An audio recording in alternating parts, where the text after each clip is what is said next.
So why settle for anything less than pure? Choose Purity Coffee and join us on a journey towards a healthier you and a healthier planet. Because when it comes to coffee, purity is the ultimate quality measure.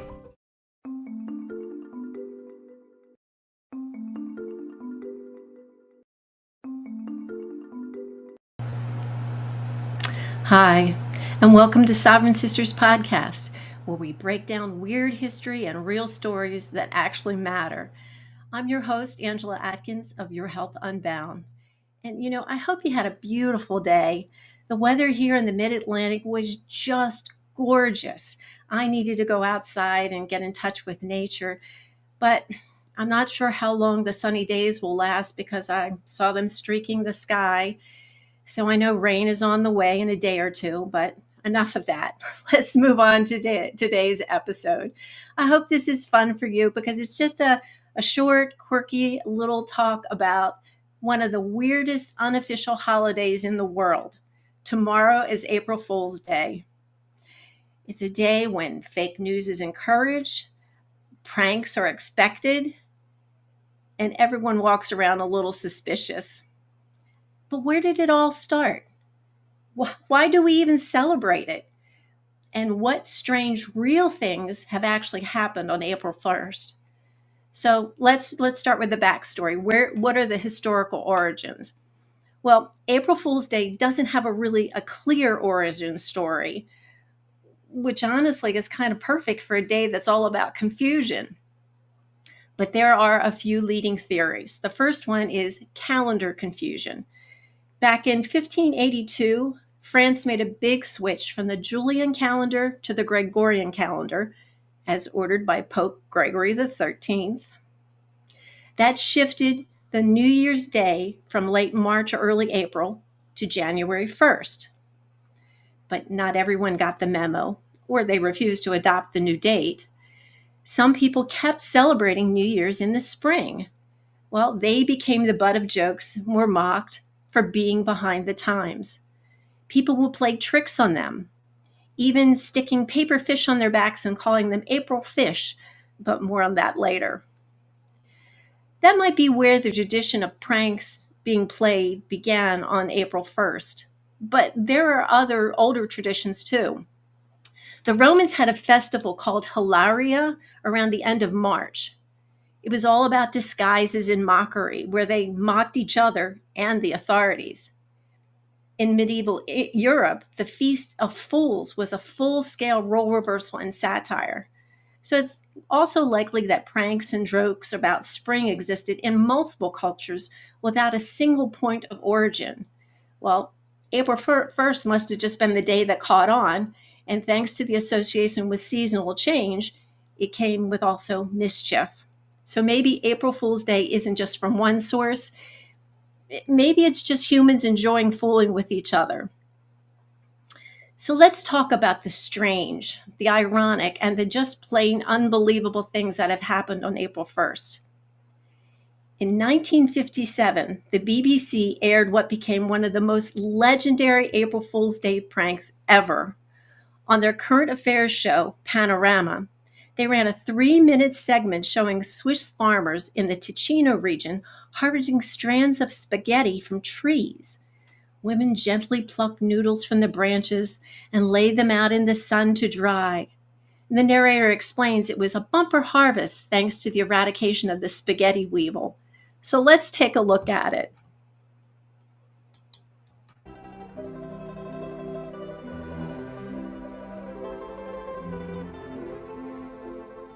It isn't only in Britain that spring this year has taken everyone by surprise. Here, in the Ticino, on the borders of Switzerland and Italy, the slopes overlooking Lake Lugano have already burst into flower, at least a fortnight earlier than usual. But what, you may ask, has the early and welcome arrival of bees and blossom to do with food? Well, it's simply that the past winter, one of the mildest in living memory, has had its effect in other ways as well. Most important of all, it's resulted in an exceptionally heavy spaghetti crop. The last 2 weeks of March are an anxious time for the spaghetti farmer.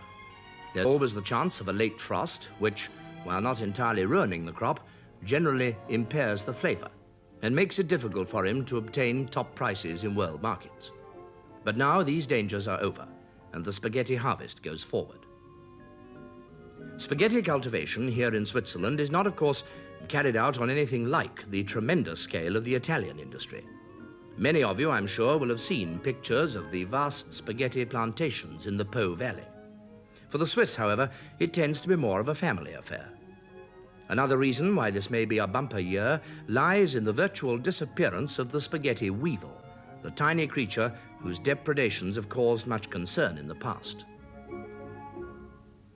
After picking, the spaghetti is laid out to dry in the warm alpine sun.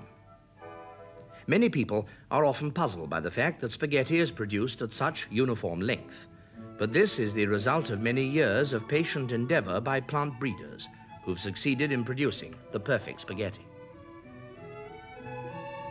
And now, the harvest is marked by a traditional meal. Toasts to the new crop are drunk in these poccolinos, and then the waiters enter bearing the ceremonial dish. And it is, of course, spaghetti, picked earlier in the day, dried in the sun, and so brought fresh from garden to table at the very peak of condition. For those who love this dish, there's nothing like real homegrown spaghetti.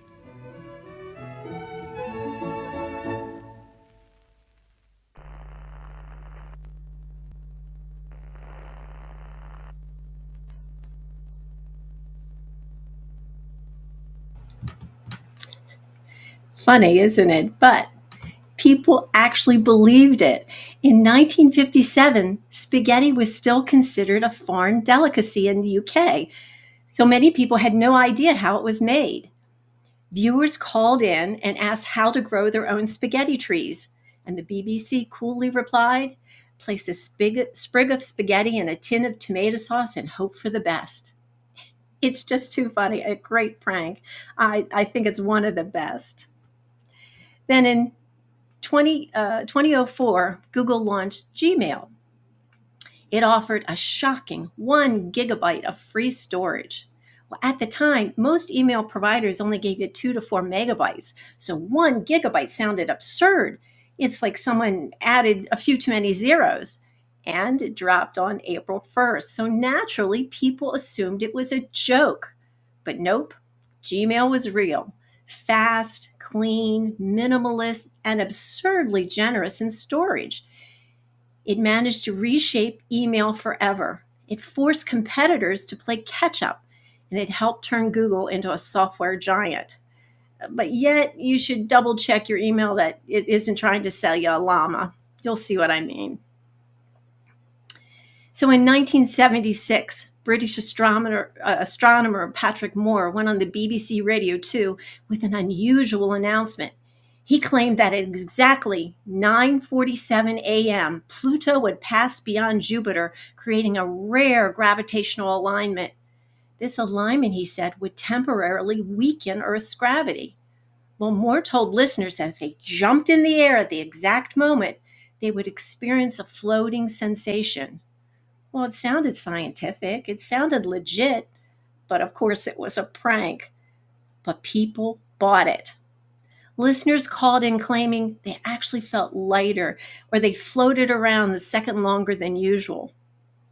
One woman even said that she and 11 of her friends had risen from their chairs and started floating around the room. Well, Moore had the last laugh. And a lot of people have learned not to take physics lessons from the radio on April 1st. But on a more serious note, April 1st, 1946, there was a massive earthquake that struck off the coast of the Aleutian Islands in Alaska. It measured 8.6 on the Richter scale and triggered a powerful tsunami that raced across the Pacific. In Hawaii, the wave hit the Big Island just hours later with almost no warning. Hilo, a town on the East Coast, was devastated. The water surged inland, destroying buildings, sweeping people away, and killing 159 residents. Some people reportedly dismissed the early warnings, thinking it might be an April Fool's prank. Well, this event led to the creation of the Pacific Tsunami Warning Center the following year. This is a tragic reminder that on April 1st, not everything is a joke, and sometimes timing can cost lives. But nowadays, April Fool's is also a marketing gold mine. In 1996, Taco Bell pulled off a bold April Fool's Day stunt. They took out a full-page ad in major newspapers like the New York Times and the Philadelphia Inquirer. The ad claimed that the fast food chain had purchased the Liberty Bell in an effort to help reduce the national debt. And now it would be known as the Taco Liberty Bell. Well, it sparked outrage. People called the National Park Service in a panic, furious that the national symbol had been sold off to a taco company. Now, I've made a caricature to show you because the real image is copyrighted, but can you imagine seeing this and saying, your Liberty Bell is now the Taco Liberty Bell? How crazy is that? But by midday, Taco Bell revealed that it was all a joke. But they followed up with a second ad that read, we hope we didn't go too far. Our intentions were purely humorous. But even the White House got in on it. Press Secretary Mike McCurry joked that the Lincoln Memorial has been sold and would now be called the Ford Lincoln Mercury Memorial. It's corporate trolling at its finest. So Google, Netflix, even Amazon have pulled off elaborate fake product launches. Google is well known for this. In 2013, they announced Google Knows, a fictional feature that let users search for smells online. Let me play that for you. It may not be as great as spaghetti trees, but that's pretty funny that people bought it. And then another year, Google comes up with the claim they're hiring a position for the moon. How many times can people fall into this trap? Pretty funny. But then Netflix joined in by releasing a joke trailer for absurd original shows, like one starring John Stamos, reviewing himself. And then Amazon got pretty cheeky with the fictional Alexa upgrades, like a pet translator mode or a literal Alexa for the toilet. Now, these fake launches are over the top, but that's the point. They parody startup culture, overhyped innovation, and our willingness to believe in anything tech-related, especially if it's got a shiny brand name on it. Some are clever, some are cringe. I'd never do an Alexa in the toilet. Well, I'd never do an Alexa, period. But it shows how brands love to get in on the joke as long as we're all laughing with them. So in France, April Fool's Day is known as Poisson d'avril, meaning April fish, which I mentioned earlier. Now, this is a tradition especially popular among school kids. Let me give you a kind of a visualization of that. So here you see they have cutouts of colorful fish, and they tape them and sneak them onto the backs of unsuspecting people like their classmates, their teachers, or even their parents. And when the fish is discovered, everyone yells, Poisson d'avril.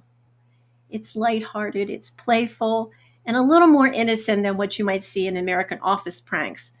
Now, the fish symbolizes someone who's been tricked, a fool basically, but in a way that's more charming than cruel. And some bakeries even sell fish-shaped treats just for that occasion. Well, there are multicultural types of traditions that go along with April Fools. And in Iran, there is a centuries-old tradition called Sidas Bedar. It takes place on the 13th day of Nowruz, the Persian New Year, which usually falls around April 1st or 2nd. Now, families pack up, head outdoors to picnic, relax, and enjoy nature. It's all about letting go of bad vibes and misfortune, because 13 is considered unlucky. So people symbolically throw out the bad luck. On the lighter parts of the day, they include telling jokes and playing harmless pranks. Think of it as Iran's own version of April Fools, but with kebabs, riverside dancing, and deep cultural roots. It's joyful, communal, and grounded in a mix of fun and tradition. But now Scotland used to go big for April Fool's traditions, not just one day, but two. The first was called Hunt the Gawk Day. A gawk is a Spanish word for a cuckoo bird. It's also slang for a fool. On this day, people would send their friends on ridiculous fake errands like delivering letters that secretly said, "Send the fool further," so the prank chain could keep going all day long. Then came day two, Tally Day. Well, this one's dedicated to butt related jokes. The classic gags, including pinning signs on the person's back that said, "Kick me." And yes, this is where many people think the iconic office prank got started. The Scots were truly pioneers of prank culture. Let me also show you a kind of setup for that. So they would post the "kick me" sign on someone's back, and we've seen this many times over in different settings. But it's pretty funny how it's attributed to the Scottish, and maybe so because in my heritage they're Scottish, and I do like pranks myself. So why does April Fool's Day work? Well, maybe it's because we like being surprised. Or maybe we just like watching other people fall for something goofy. Or maybe it just feels good to stop taking life so seriously for 24 hours. Just remember, life and reality is weird enough. You don't need April 1st to get fooled. Because when I was talking about finding stuff in your mail, this again is a caricature.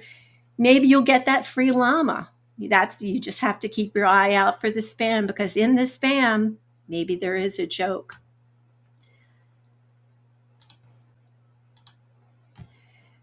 But I really want to thank you for being with me here today, just to enjoy this lightheartedness. If you like this episode, send it to someone who's been epically pranked, or better yet, prank them with it. Make sure you hit the follow button so you don't miss the next deep dive on strange history and real stories.